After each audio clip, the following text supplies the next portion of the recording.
Capítulo 14. Limitar. A liberdade de estabelecer limites. Não é uma frase completa. É um lamó. Jin Yan trabalhava numa empresa de tecnologia na Coreia. Ela estava planejando o próprio casamento e, ao mesmo tempo, preparava uma reunião da diretoria que ocorreria 3 semanas antes do grande dia. Quando sua gerente, Hiyori, lhe pediu que criasse o roteiro e todos os slides para a apresentação das duas na reunião, ela cumpriu várias jornadas de 15 horas e terminou a tarefa depressa para se dedicar ao casamento nos dias anteriores à reunião.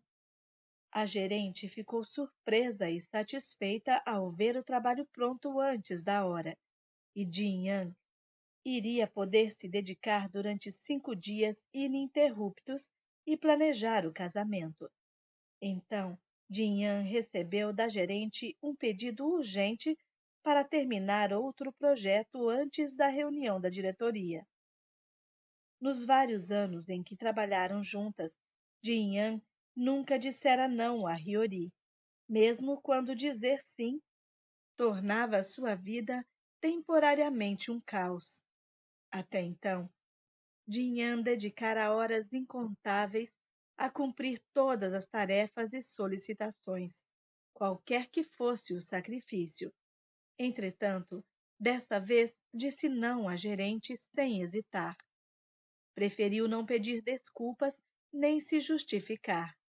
Disse apenas: trabalhei duro, planejei ter esse tempo para mim e mereço desfrutá-lo sem culpa. Então, algo surpreendente aconteceu. Todos na equipe disseram não, e Hiyori teve que terminar a tarefa sozinha. A princípio, ficou furiosa. Levou a semana inteira para concluir o serviço e não gostou nem um pouco. Mas depois de trabalhar dias naquela tarefa, enxergou as falhas em seu jeito de fazer as coisas. Logo percebeu que, se quisesse ser uma gerente mais eficaz, teria que ser clara com cada membro da equipe sobre expectativas, responsabilidades e resultados. No final, ficou grata a Jin Yang por ajudá-la a ver seu erro de comportamento.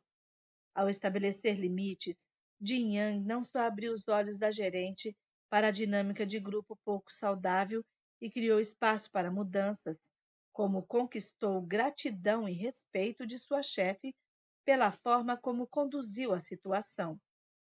A falta de limites é algo típico dessa nossa era não essencialista. A tecnologia confundiu totalmente as fronteiras entre trabalho e família. Hoje, parece haver uma expectativa de que todos os funcionários estejam disponíveis em tempo integral para a empresa. A vida profissional invadiu insidiosamente o território familiar. Clayton Christensen, professor de administração de Harvard e autor de O Dilema da Inovação, contou que, quando trabalhava numa empresa de consultoria administrativa, certo dia um dos sócios lhe disse que ele precisava ir trabalhar num sábado para ajudar num projeto. Clay simplesmente respondeu: sinto muito, já me comprometi a passar todos os sábados com minha mulher e meus filhos. O sócio, descontente, saiu batendo a porta, mas depois voltou e disse: tudo bem, Clay. Conversei com a equipe e todos concordaram em vir trabalhar no domingo. Então, espero que você esteja aqui. Clay deu um suspiro e disse: obrigado pela gentileza, mas domingo não dá. Dedico o domingo ao Senhor e não virei trabalhar. O sócio se irritou ainda mais, mas Clay não foi demitido por se impor. Embora sua resposta não tenha sido bem aceita naquele momento, em última análise a postura dele lhe angariou respeito. Estabelecer limites foi fundamental.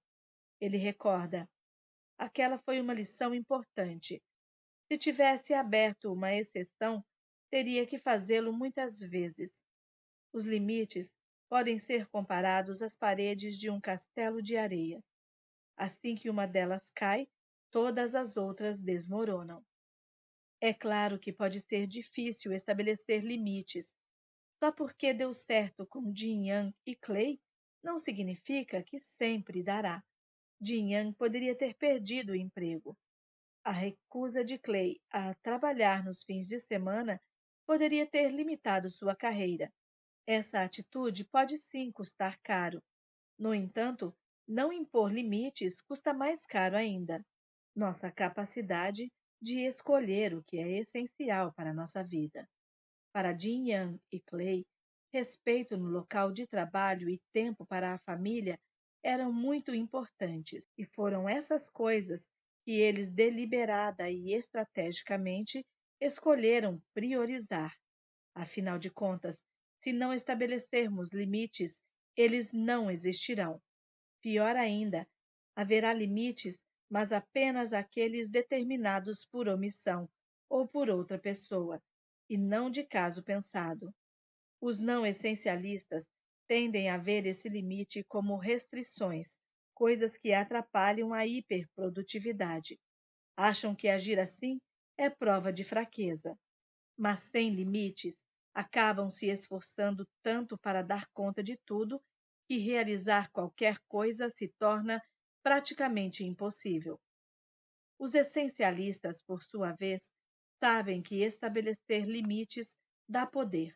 Reconhecem que essa imposição protege o tempo deles contra aproveitadores e costuma liberá-los de ter que se esquivar de coisas que promovem os objetivos dos outros, não os seus.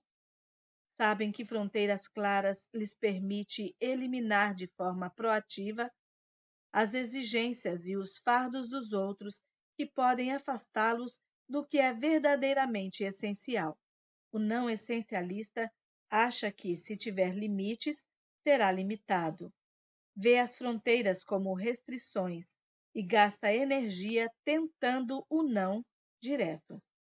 Essencialista sabe que, se tiver limites, será ilimitado. Considera as fronteiras libertadoras.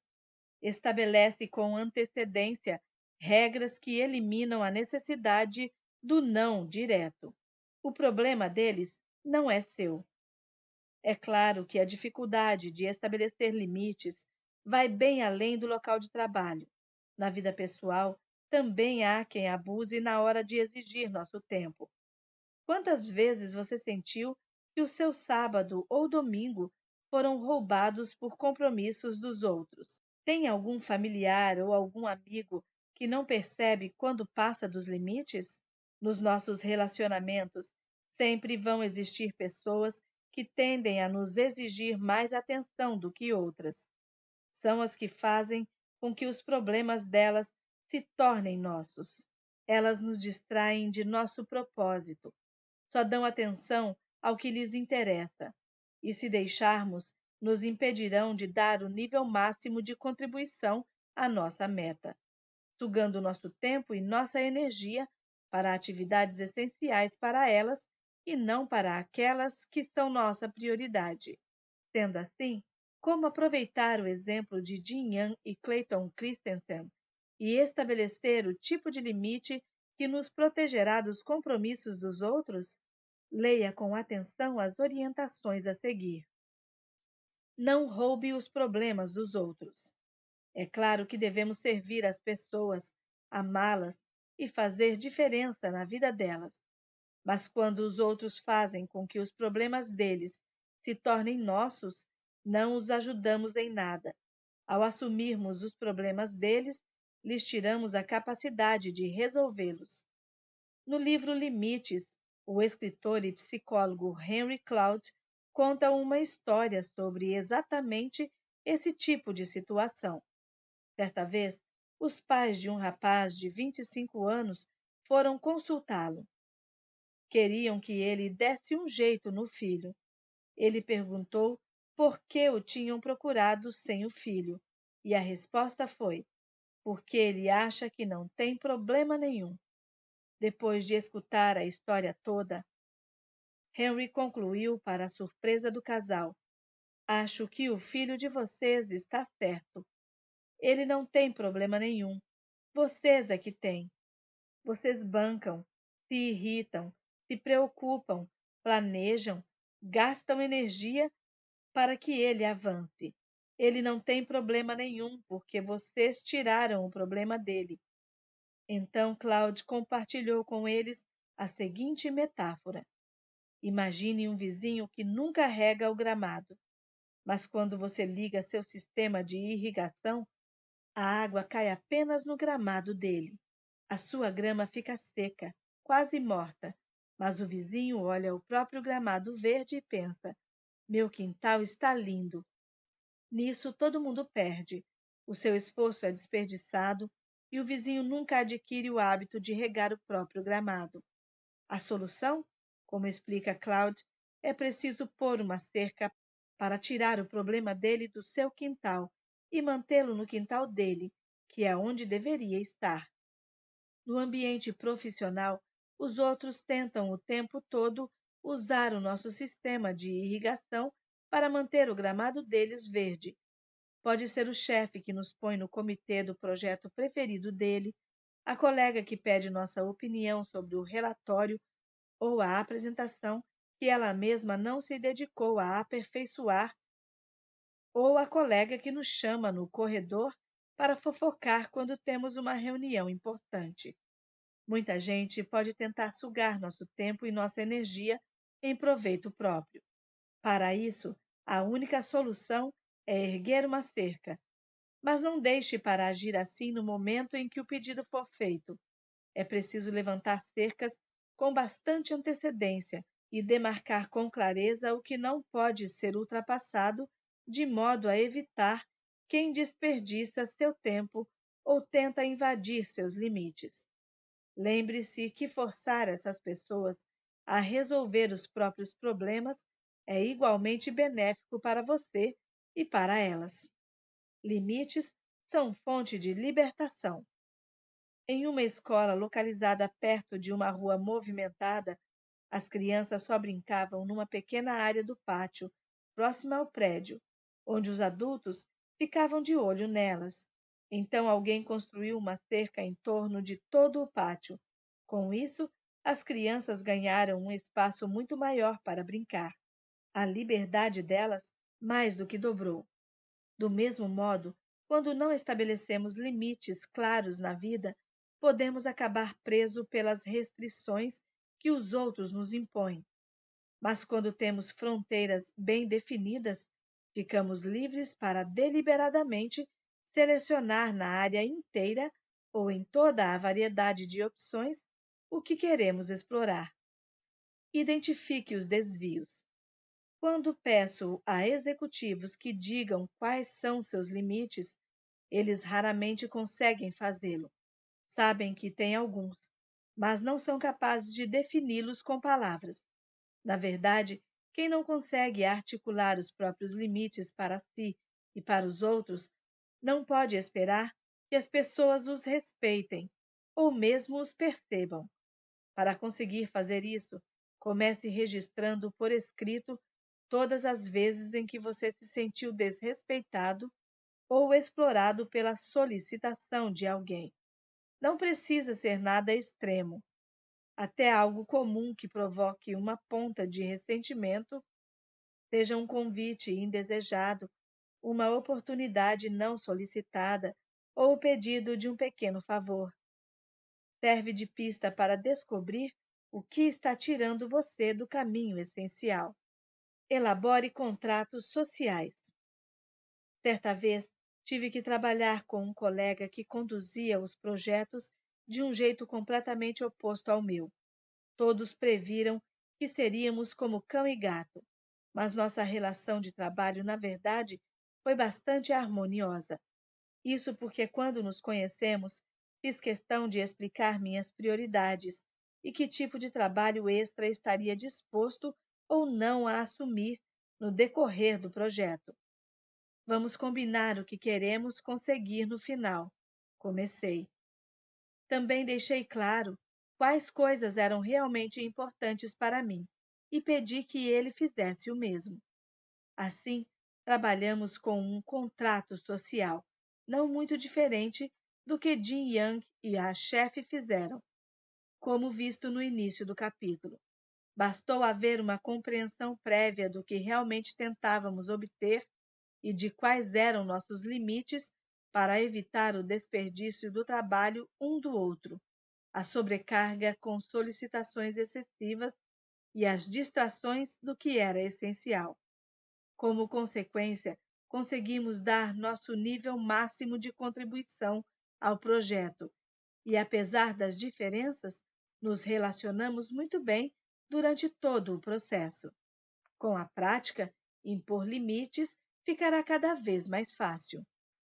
Só é realmente livre aquele que sabe estabelecer limites. Executar. Como fazer quase sem esforço as poucas coisas vitais. Executar. Como facilitar a execução. Há duas maneiras de pensar sobre a execução.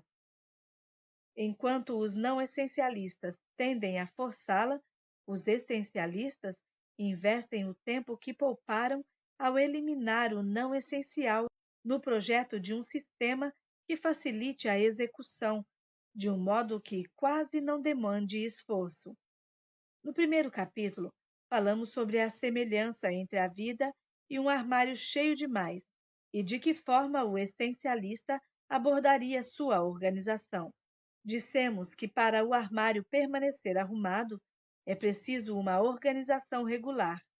Temos que separar os itens a serem descartados dos itens que serão mantidos. E é necessário saber para onde doar as roupas e marcar uma hora para ir até lá.